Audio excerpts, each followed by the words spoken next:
Hello again, everyone. A short follow-up today regarding a previous video I done on the cycle of depression. I've been getting feedback, a lot of people requesting I break it down further, especially the intervention points, which is a fair point.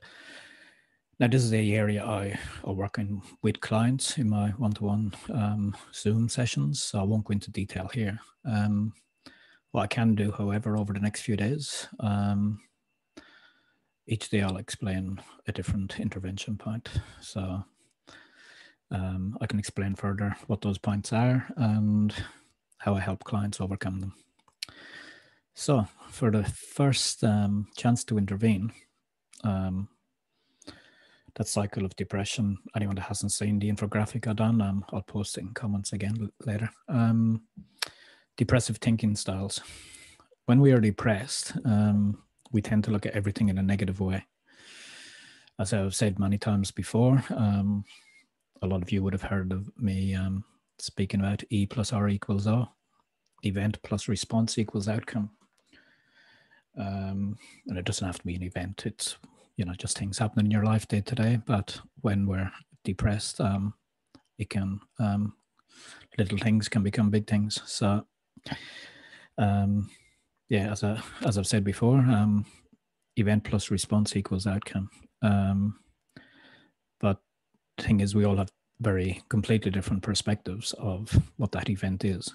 In other words, we don't see or do reality, like what is reality. Instead, we interpret reality based on our beliefs and on our thoughts, which is not good when you're already depressed. And by interpreting reality negatively, we are maintaining and even reinforcing our depression. What do I mean by that? Well, let me explain. Remember from that cycle of depression infographic,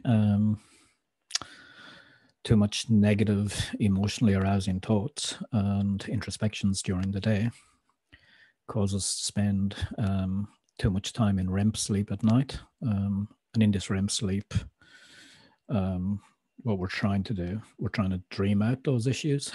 Metaphorically, we're looking for resolutions to that non-stop ruminating from during the day. Thing is, if we spend too much time doing that, we don't spend enough time in deep sleep, which is when we normally repair our body and rejuvenate and, are fresh the next day. But because we're spending too much time in that REM period, we wake up exhausted and the cycle continues. Again, if you go back to that infographic, you'll see we just go around and around. And that's why I use these intervention points to give us a chance of breaking the cycle. So yeah, the response to the event is preventing us from lifting ourselves out of the rut of depression. And this is where I come in, or similar solution-focused therapy like myself come in. During our therapy session, I help you change the meaning of your event or your perceived reality by a technique known as reframing. Essentially, we begin to lift your depression at this first intervention point by changing the meaning you attach to events or to, your perceived reality. This in turn will change how you feel, and by changing how you feel, this is our first nick away at breaking that cycle. So yeah, that's a very brief, simplified breakdown of what we can do at step one, but hopefully this gives you an understanding and confidence in a brighter future. So yeah, see you soon for the next intervention part. Cheers.